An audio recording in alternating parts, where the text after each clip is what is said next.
Son las 9:22 y recibimos en RPP con mucha satisfacción a nuestro colega, el periodista y analista político Juan Carlos Tafur. Muy buenos días y bienvenido a RPP, Juan Carlos Tafur.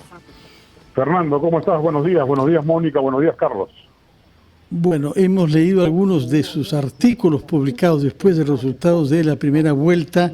A propósito de esta segunda vuelta, ¿cómo resumiría usted la situación a la luz, eventualmente, de los resultados de la última encuesta publicada, que es la de Datum el día de ayer, hoy? Mira, a mí me ha sorprendido la encuesta, no por el acercamiento que se ha producido, porque yo pronostiqué que eso iba a ocurrir. Yo sigo siendo un convencido de que la final va a ser muy ajustada, pero yo entendía que la estrategia original del fujimorismo pasaba por reconquistar el AB y el núcleo derechista que debió seguirlo luego de la primera vuelta, porque si uno sumaba la votación de López Aliaga, la de Soto, Bengolea, Acuña, Forsyth, etcétera, Keiko Fujimori debió haber aparecido con 35-40% en las primeras encuestas de la segunda vuelta. Y eso no ocurrió. Sin embargo, veo con sorpresa en la encuesta de Datum que donde más ha crecido Keiko Fujimori es en los sectores D y E. En el sector E ha crecido de 21 a 27% en intención de voto, y en el sector D de 20 a 33%. Adicionalmente, en Lima ha crecido de 34 a 50%. Entonces, hay varios segmentos. Entre jóvenes de 18 a 34 años ha subido de 29 a 36, en mayores de 55 de 26 a 36, y se explica también por el desplome de los indecisos y los blancos y nulos. El blanco y nulo cae de 15 a 11%, y en los indecisos de 18 a 11%. Entonces, aparentemente la campaña original del anticomunismo, del antichavismo, etcétera, ha terminado por calar también en los sectores populares, ¿no? De acuerdo, sí. Pero lo que usted presenta como una sorpresa quizás era previsible, porque lo que le conviene a Keiko es conquistar esos sectores ahora, presumiendo que al final la mayor parte de los sectores A y B votarán por ella. No es la prioridad inmediata ahora para ella, ¿no? Curiosamente, Fernando, donde más crece Castillo es en el AB. Crece de 22 a 30% en intención de voto en esta encuesta de Datum, respecto de la anterior. Sí. Entonces, es un hecho misterioso para mí. Yo creo que yo esperaba de Keiko que empezase a dar un discurso anti-establishment para conquistar los sectores D y E, pero aparentemente no ha necesitado llegar a esa fase para hacerlo. Y en cambio sí me sorprende ese crecimiento de Castillo en el AB, que no le encuentro explicación, salvo que ya los Verónica Lovers, digamos, que eran en buena parte de ellos del sector AB, sí, ya se hayan decidido sumar en conjunto a la candidatura de Castillo, ¿no? Pero también se puede entender, Juan Carlos, que ese sector y ese porcentaje del que hablas en el grupo AB, también ha habido un sentimiento de antifujimorismo o antiqueiquismo en el último quinquenio, a quien se le atribuye la parte de esta inestabilidad que hemos tenido en los últimos años, ¿no? Es verdad, porque yo creo que cuando se habla del antivoto, haces bien, Mónica, en distinguirlo. Hay un antifujimorismo histórico, producto de la década de los 90, que subsiste hasta hoy, pero hay un antiqueiquismo muy particular. Yo he conversado con taxistas que me decían Fujimori fue el mejor gobierno de la historia. ¿Y por quién va a votar? Por Castillo. O sea, porque no soportan a Keiko Fujimori por lo que consideran fue una calamitosa, y lo fue realmente, una calamitosa gestión política los últimos 5 años.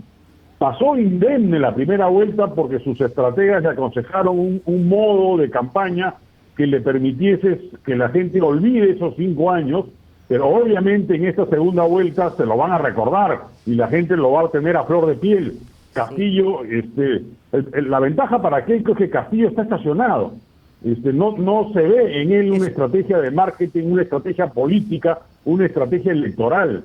Entonces, yo creo que la encuesta de Datum también responde a eso, ¿no? Eso quería justamente incidir, Juan Carlos. ¿Cómo está? Buenos días.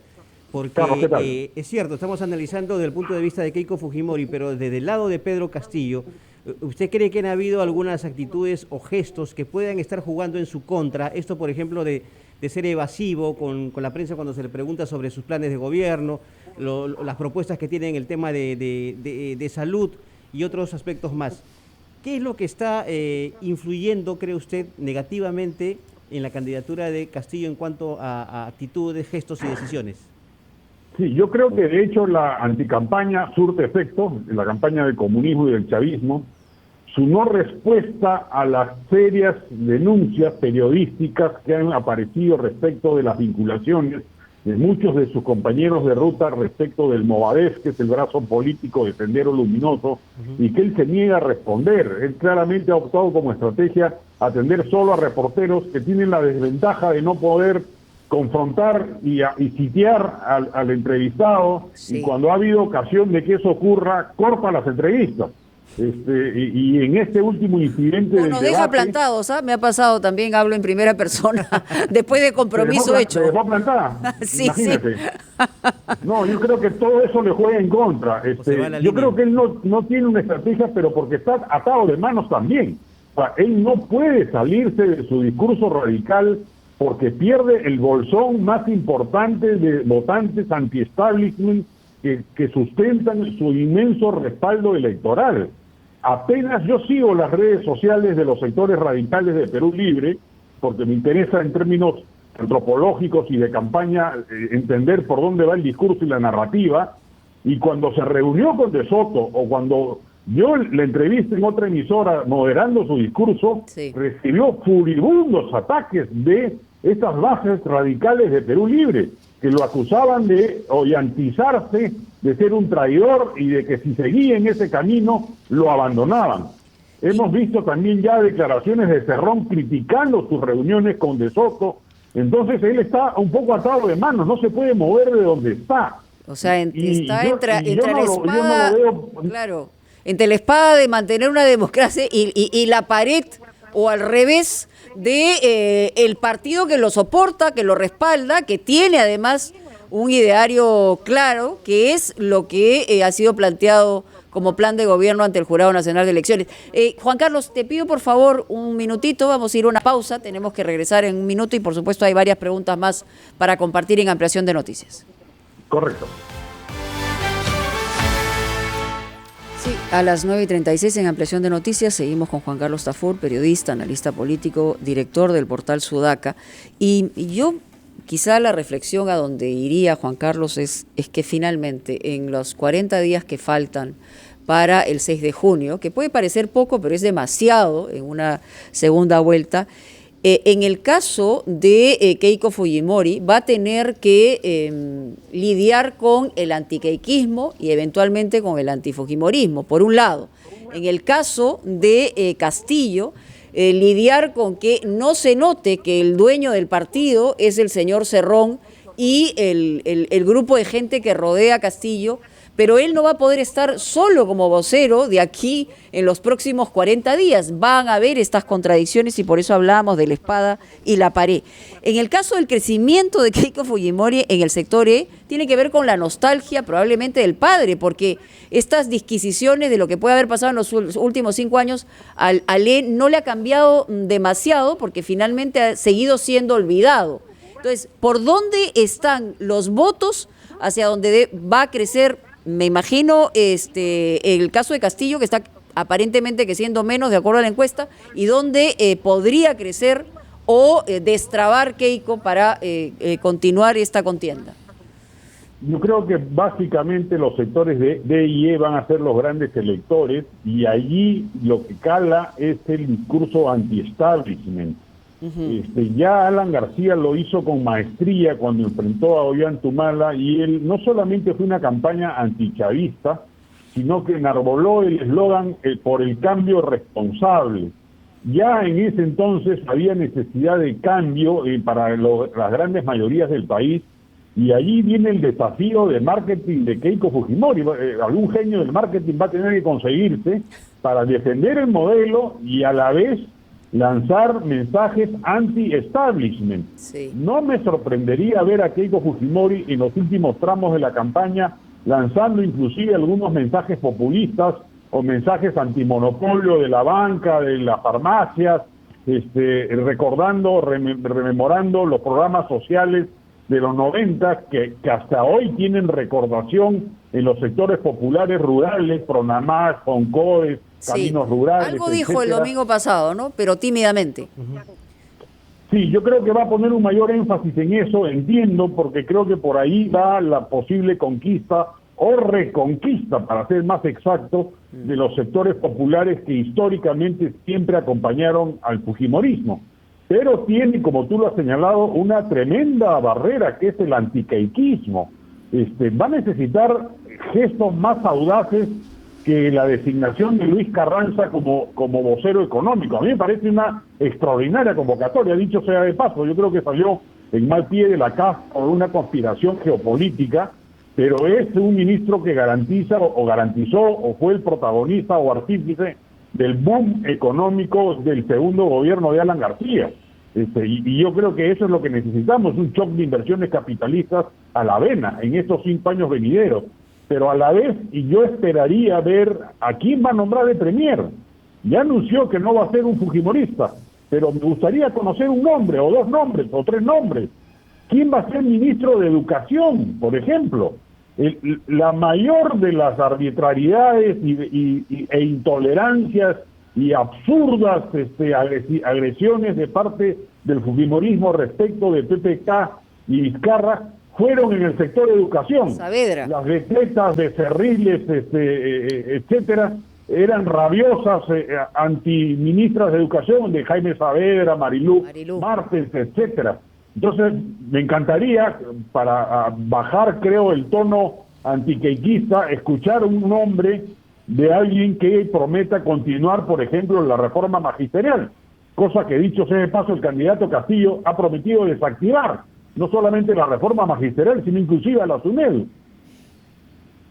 Sí, Juan Carlos Tafur, usted predijo desde el primer momento, cuando se conocieron los resultados de la primera vuelta, que la segunda vuelta llevaría a una disputa ajustada, contradiciendo lo que las encuestas decían. Quizá tenga usted razón, pero si es así, ¿qué es lo que en las últimas semanas, qué factores van a decidir? Porque usted tiene confianza en que se ha nombrado a alguien como Carranza, pero hay objeciones contra él. Basta ver la prensa para saber, ¿no?, que la salida, efectivamente, el CAF no da todo el lustre que sería necesario para dar garantías en estas circunstancias. Pero ¿qué factores piensa usted que pueden decidir en la última semana esta elección que usted anuncia como ajustada? Yo creo que aquel candidato que mejor exprese el anti-establishment. ¿El antisistema o el statu quo? Exactamente, porque yo creo que lamentablemente por culpa de gobiernos mediocres o corruptos o corruptos de los últimos 25 años, la gente no cree en el modelo. Y adicionalmente se suman los 2,5 millones de peruanos que han pasado de la clase media a la pobreza. A esa gente, a esa población peruana le molesta el modelo, está en contra del modelo y quiere cambios. La propia encuesta, no sé, estoy seguro si es del IEP, revela que inclusive dentro de los votantes de Pedro Castillo, la mayoría no quiere el cambio total de la Constitución.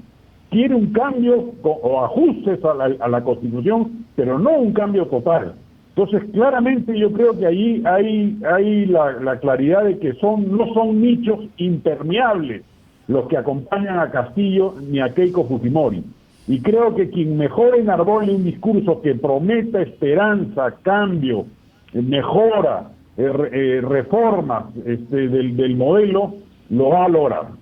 Juan Carlos, ¿qué factor puede, o mejor dicho, cuánto puede jugar en contra de la candidatura de Castillo el factor Vladimir Cerrón? Él ya en una oportunidad, me refiero a Castillo, lo prácticamente desautorizó como vocero diciendo que el que era el candidato era él, o sea, Castillo, el que iba a ser presidente era él. Y ante ello, no sé, Cerrón se ha seguido pronunciando, usted evidentemente verifica sus redes sociales, pero ¿qué factor en contra puede jugar hacia la candidatura de Castillo, tomando en cuenta el discurso tan radical que tiene Cerrón? No, yo creo que de hecho le juega en contra Vladimir Cerrón. Yo creo que es un infiltrado del fujimorismo en el Perú Libre para ganar votos a favor de Keiko Fujimori. Arremete contra todo. A mí me ha acusado de promover un golpe militar hace 2 días. Está pendiente de todas las redes sociales y ataca a todo el mundo. Sí. Y sabe que tiene controlado el partido que le da soporte a Pedro Castillo. Sí, claro. Si Castillo pierde la elección, les aseguro que Perú Libre se parte en 3. Entre los filos senderistas que existen y están allí, los cerronistas y unos cuantos castillistas que quedan de invitados en esa agrupación. Entonces Cerrón no quiere dejar de ser protagonista. Él debería, si quiere ayudar a Castillo, guardar perfil bajo, permitirle a Castillo un juego propio que pasa por un intento de moderación. Ya se nota que Castillo quiere recorrer ese camino, sí, pero el corsé cerronista se lo impide. Si no logra zafarse de ese corsé, yo creo que Castillo va a ser prontamente alcanzado por Keiko Fujimori y va a hacer realidad mi pronóstico de una elección muy ajustada, una final de fotografía. Y en esa lógica, ¿cómo juzga usted el rol que pretende jugar Hernando de Soto? Mira, yo soy muy crítico de lo que está haciendo Hernando de Soto. En general, si después de la segunda vuelta hubiese posibilidad real de que Pedro Castillo modere su discurso y eventualmente establezca un pacto conjunto por el Perú, por ejemplo, y veamos como ministro de Economía a Óscar Dancourt o a Pedro Franque, y veamos la asesoría de Hernando de Soto, sería una extraordinaria noticia para el Perú, que abandone los cartabones marxistas-leninistas y apueste por una izquierda más moderna. Pero Hernando de Soto hoy en día todavía es un ex candidato, es un líder político. Él no puede ponerse tan rápidamente el sombrero de tecnócrata en busca de un contrato o de una asesoría. Y así como me pareció apresurado el respaldo de Vargas Llosa a Keiko Fujimori, creo que debió darle un margen mayor para ponerla a prueba y ponerle algunas garantías un poquito más exigentes, digamos, o sea, darse por satisfecho con que Keiko Fujimori no indulte a Vladimiro Montesinos, la verdad que es poca cosa, ¿no? Primero, que nadie lo había supuesto, y segundo, que Montesinos ya sale libre dentro de poco, ya cumple su condena. Entonces no era una condición tan exigente como para darle el respaldo. Pero así como creo que Vargas Llosa se precipitó, me parece que Hernando se está precipitando en este rol de pontífice, en el sentido literal del término, de construir puentes entre una y otra candidatura, cuando no son sino abismos absolutamente irreconciliables las posturas originales, radicales de Pedro Castillo respecto de las posturas de mercado o liberales de Keiko Fujimori, ¿no? Muy bien, Juan Carlos, siempre interesante. Además, lo que nos queda claro es que desde el primer momento señalaste tú como analista que esto podía tener un final de fotografía, y lo que prima en general, aparte de indecisiones y de posturas y visiones de país, es que va a haber una gran incertidumbre hasta el día de la elección y hasta el día de los resultados. Veremos qué es lo que pasa. Gracias, como de costumbre, muy amable. Gracias. Buenos días, Juan Carlos Tafur. Vamos a una pausa, ya regresamos.